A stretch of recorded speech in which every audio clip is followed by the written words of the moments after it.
नमस्कार दोस्तों, एक बार फिर से आप सबका स्वागत है अमित सूर्यवंशी के YouTube channel free acting classes में। दोस्तों, अब टॉपिक आया है। अब आपको बताऊंगा कि मैं डबिंग क्या होती है। डबिंग एक ऐसी चीज़ होती है, पहले मैं आपको डबिंग की परिभाषा बता दूं कि अपने या किसी के द्वारा किए गए काम को अपनी आवाज़ के माध्यम से बेहतर से बेहतरीन बनाने की विधा को डबिंग कहते हैं। तो हम कई बार खुद का परफॉर्म किया हुआ डब करते हैं, क्योंकि शूटिंग के टाइम में कैमरे की नॉइस, आस पड़ोस की नॉइस, बहुत सारी नॉइस आ जाती है, तो साउंड क्लियर नहीं सुनाई देता है। तो उसको हम लोग उसी डायलॉग को फिर से डब करते हैं। डब मतलब सिर्फ वॉइस लिप सिंक को पूरा डबिंग करते हैं। तो ये दो प्रकार का होता है। एक तो ये होता है कि आपने जो परफॉर्म किया है या हमने जो परफॉर्म किया है उसकी डबिंग। एक होता है किसी और ने परफॉर्म किया। सपोज करिए कई आर्टिस्ट ऐसे हैं जो शूटिंग पे बहुत अच्छा करते हैं, लेकिन डबिंग उनको नहीं आती है। डबिंग सीखना पड़ता है। डबिंग एक बहुत ही खतरनाक टेक्निकल काम है। इसमें कई बार आपके कान में हेडफोन लगा हुआ है, आपको तमिल सुनाई देगा, स्क्रिप्ट में हिंदी लिखा हुआ। उस तमिल के टाइमिंग में अपने को हिंदी में बोलना है या बंगाली में बोलना है या उड़िया में बोलना है। जैसे कि मैं पर्सनली 15 भाषा जानता हूँ। अब एक ही डायलॉग को मैं 15 लैंग्वेज में अलग अलग बोल सकता हूँ। भले कान में मेरे तमिल सुनाई दे, तेलुगु सुनाई दे, कन्नड़ सुनाई दे, मलयालम सुनाई दे या कोई भी भाषा सुनाई दे, मैं बड़ी आसानी से उसको दूसरे भाषा में डब कर सकता हूँ। और अब तक मैंने लगभग 3287 project as a dubbing artist कर चुका हूँ। 600 project as a dubbing coordinator and dubbing director कर चुका हूँ। एक रिकॉर्ड बनाई पिछले एक साल में, लगभग 200 फिल्म मैंने एज ए डबिंग करवाया है। तो डबिंग क्या होता है कि कई बार आप किसी और की परफॉर्मेंस किया हुआ उनको डबिंग नहीं आती, तो आप अपनी आवाज़ से उसकी परफॉर्मेंस में चार चांद लगाते हैं। जैसे तमिल में हो गया ना पेरू अमित सूर्यवंशी, तो उसको हिंदी में कहना पड़ेगा मेरा नाम है अमित सूर्यवंशी। उसी टाइम में, उसी टेम्परामेंट में, उसी परफॉर्मेंस एंड्रो अंदरो बाबू नारा देवरू सवादिल अंदरो बाबू नारा, तो उसको हिंदी में कहा जाएगा कैसे हैं आप, तो भगवान की कृपा से मैं अच्छा हूँ। ये इसका मीनिंग होता है।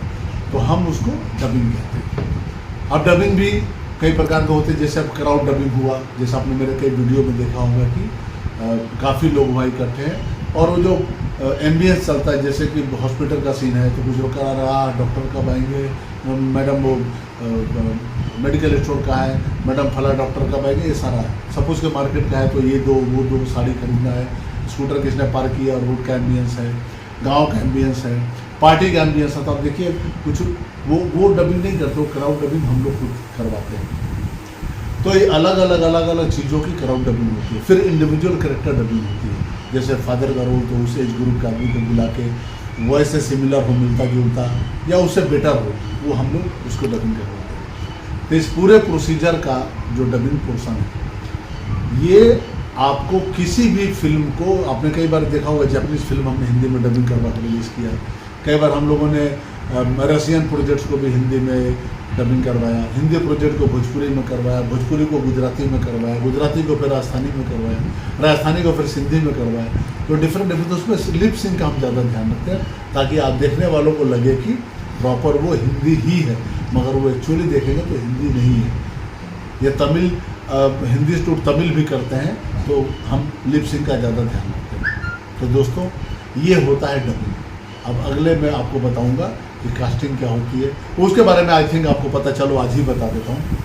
कास्टिंग ये होती है कि एक स्क्रिप्ट जब लिखी जाती है, राइटर लिखता है, फिल्म मेकिंग के दौरान, तो हम उसमें कौन सा रोल, कौन सा हीरो करेगा, उसको चूज़ करते हैं, उसको कास्ट करते हैं। फिर ये फीमेल पार्ट है तो इसको कौन सी हीरोइन अच्छा परफॉर्म कर सकती है, हम उसको साइन करते हैं, हम उसको उसमें कास्ट करते हैं। फिर विलेन का कास्ट करते हैं, कॉमेडियन, कैरेक्टर, छोटे मोटे जितने, पूरी कास्टिंग करके फिर हम उन सबको लेकर के शूटिंग पे जाते हैं। शूटिंग में उन तमाम कैरेक्टरों को हम परफॉर्मेंस करवाते हैं, स्क्रिप्ट देते हैं, वो स्क्रिप्ट याद करते हैं, परफॉर्मेंस करते हैं, और इस तरह से फिल्म की शूटिंग कंप्लीट होती है। फिर उसको एडिटर एडिट करता है, काट छाट करता है, फाइनल करता है। फिर ये सारा डबिंग वबिंग प्रोसीजर होता है। फिर उसमें फॉली का आता है। फॉली जैसे हो गया, जैसे दरवाज़ा खोला तो कड़ाक से आवाज़ आएगी, फ्रिज बंद हुआ धप से आवाज़ आएगी। फिर हम लोग फाइट रिएक्शन भी देते हैं, घूसा मारा तो अलग रिएक्शन होगा, घूसा खाया तो अलग रिएक्शन होगा, लाठी पड़ी तो अलग रिएक्शन होगा, गोली लगी तो अलग रिएक्शन होगा। इस तरह से हम लोग इस सब रिएक्शन को करके पूरे फिल्म को पूरा फाइनल करते हैं।